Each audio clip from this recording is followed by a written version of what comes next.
Arun, RTI media. వార్తలు ముగించే ముందు ముఖ్యాంశాలు మరోసారి. ప్రభుత్వ పాఠశాలలో విద్యార్థులతో కలిసి భోజనం చేసిన భువనమ్మ.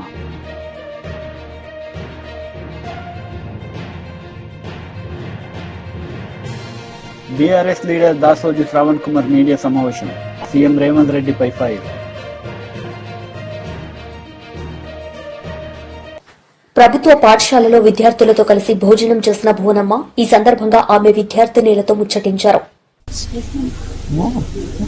ఇది స్కూల్ సెక్షన్ ఉంటుంది మ్యామ్. మళ్ళీ కాలేజ్ వరకు డార్మెంటరీ అంతా ఇచ్చాడు మేడం. కాలేజ్ మాత్రం అటు సైడ్ ఉంటుంది. కాలేజ్ డార్మెంటరీ మాత్రం మీ అందరితో పాటు ఉంటుందా? కాలేజ్ వాళ్ళకి కూడా? స్కూల్ వాళ్ళకి డార్మెంటరీ పైన క్లాసెస్ కింద మేడం. కాలేజ్ వాళ్ళకి డార్మెంటరీ ఇక్కడ ఉంటుంది మేడం. అటు సైడ్ కాలేజ్ వెళ్తాం.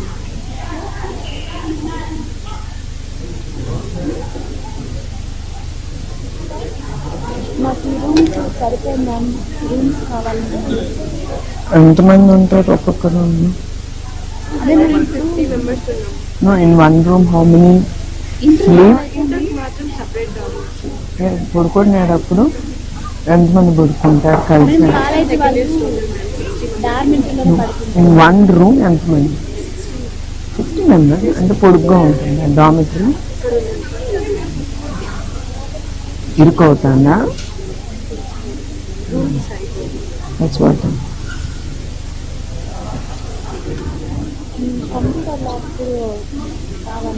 లేదా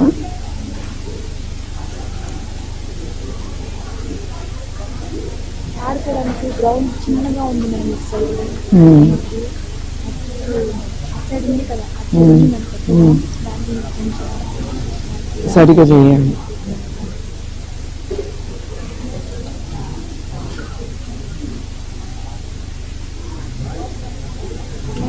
ఒక రిక్వెస్ట్ సన్న బియ్యం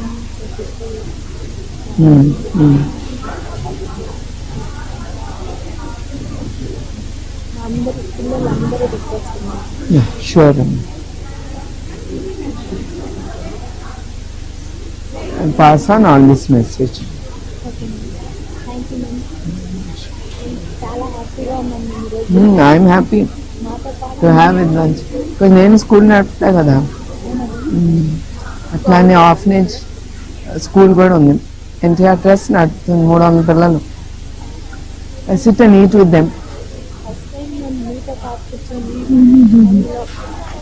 ఎంతో లక్కీ జరిగింది రియల్లీ. ఈరోజు మొత్తం మర్చిపోలేము madam.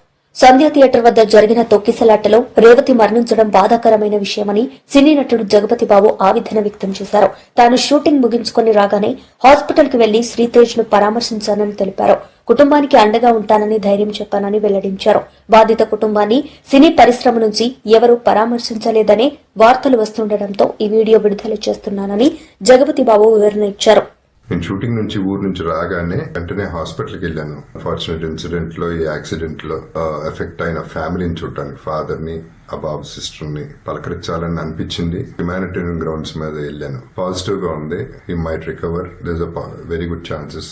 Let's hope for the best అని, with all the peoples blessing and gods and goddesses అని చెప్పేసి భరోసా ఇచ్చి వచ్చాను. అందరికంటే ఎక్కువ ఎఫెక్ట్ అయింది ఆ ఫ్యామిలీ కాబట్టి ఆ ఫ్యామిలీకి సపోర్ట్ ఇద్దాం. పబ్లిసిటీ చేయలేదు కాబట్టి, ఎవరికి తెలియలేదు కాబట్టి ఈ మాట వచ్చింది. అది I just clarified. Thank you very much. BRS leaders press meet నిర్వహించారు. ఈ సందర్భంగా పలు అంశాలపై ఆయన మాట్లాడారు. న్యాయం, ధర్మం, రాజ్యాంగ నిబద్ధత ఉట్టిపడే విధంగా అందులో ఉన్నటువంటి ఒక పాలకవర్గం కానీ, ప్రతిపక్షం కానీ, శాసనసభ్యులు కానీ, మిగతా సిబ్బంది కానీ అందరూ కూడా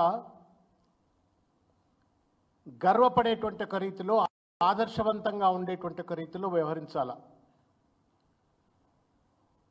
కానీ దురదృష్టం, రేవంత్ రెడ్డి గారు తెలంగాణ రాష్ట్ర ముఖ్యమంత్రి హోదాలో ఉంటూ పవిత్రమైనటువంటి ఒక ప్రజాస్వామిక దేవాలయంలో నిలబడి రాక్షస ప్రవృత్తితో రాజ్యాంగాన్ని ఖూనీ చేసే విధంగా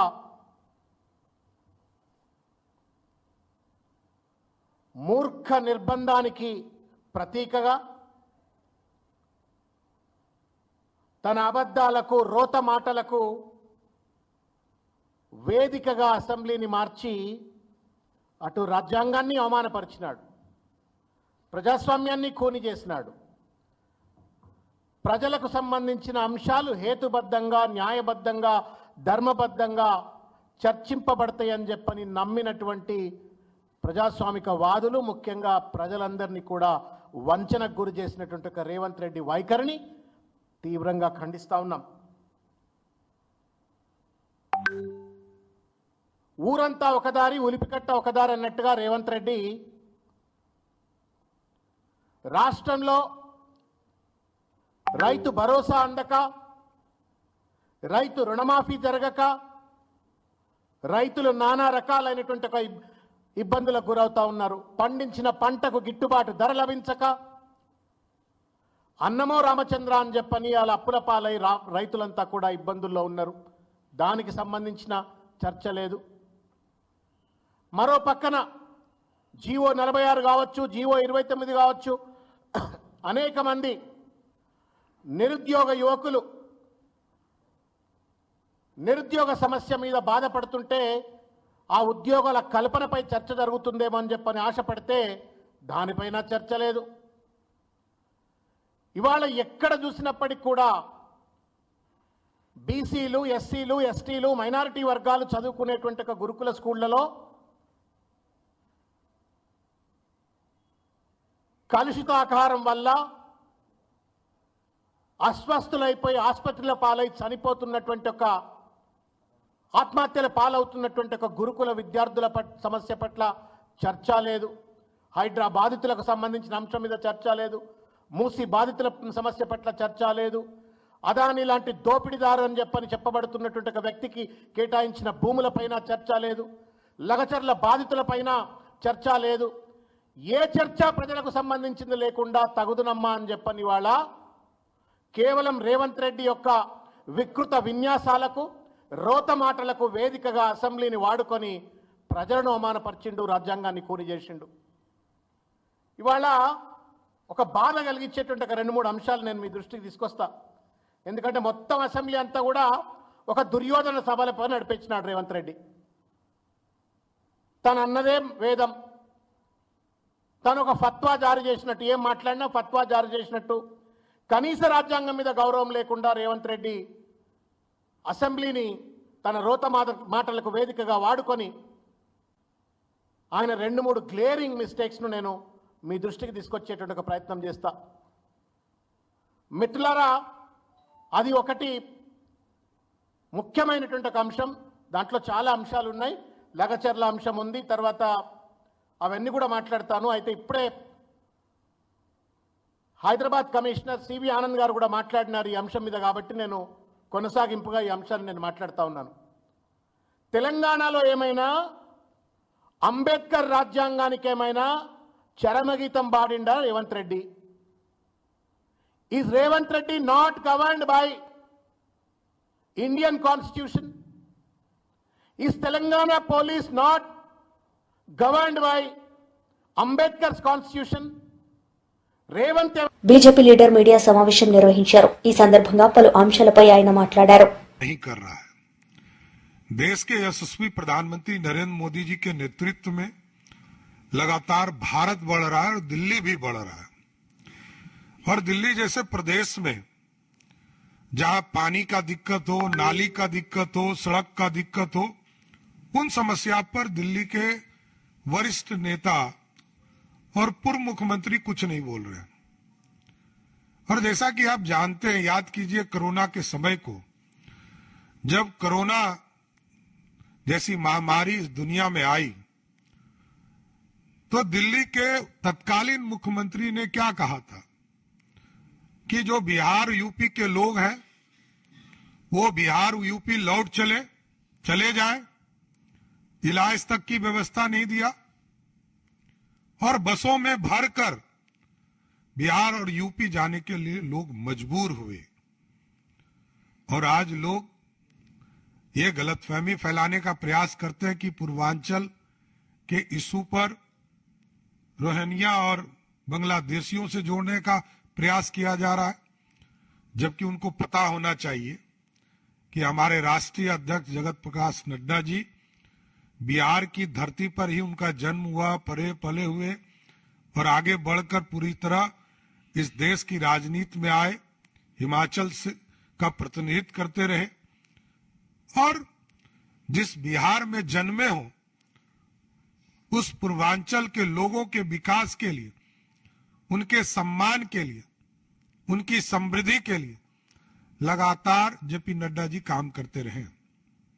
लेकिन दिल्ली में जो इंडी गठबंधन के लोग हैं, ये ना विकास से इनको मतलब है, ना दिल्ली के समृद्धि से मतलब है, ना दिल्ली में लोग शिक्षित हो, रोजगार मिले, इससे कोई चिंता लेना देना नहीं है। इसलिए आज बड़ा स्पष्ट तौर पर मैं आग्रह करने आया हूं दिल्ली में रह रहे पूर्वांचल के लोगों से, इन लोगों से सावधान रहने की जरूरत है और इन लोगों को करारा जवाब देने का समय आ गया।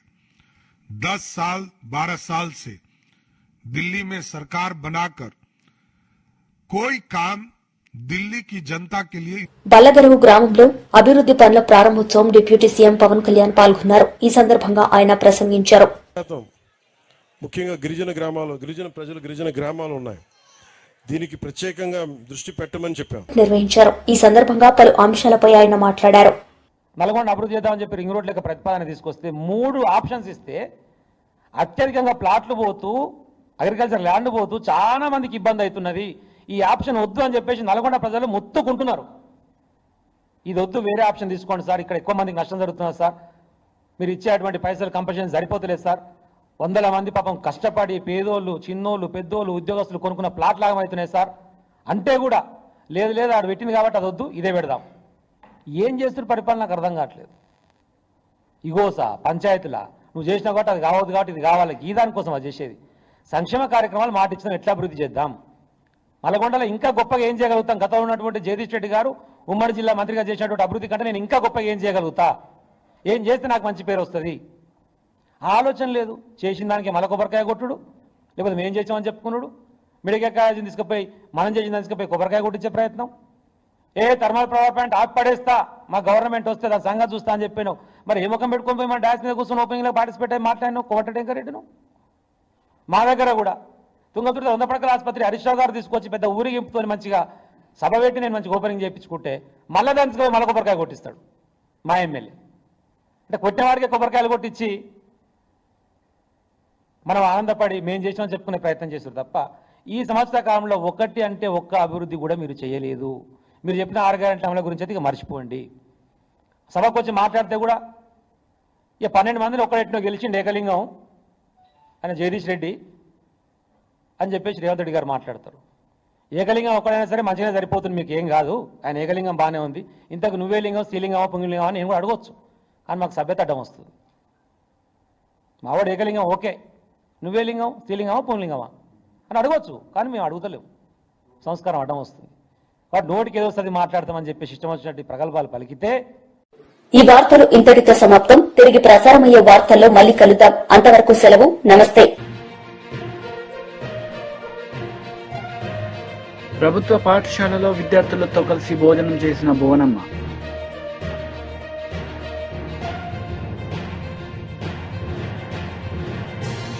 BRS leader Dasoju Shravan Kumar media సమావేశం. సీఎం రేవంత్ రెడ్డిపై ఫైర్. నమస్కారం, వార్తలకు స్వాగతం. ముందుగా ముఖ్యాంశాలు.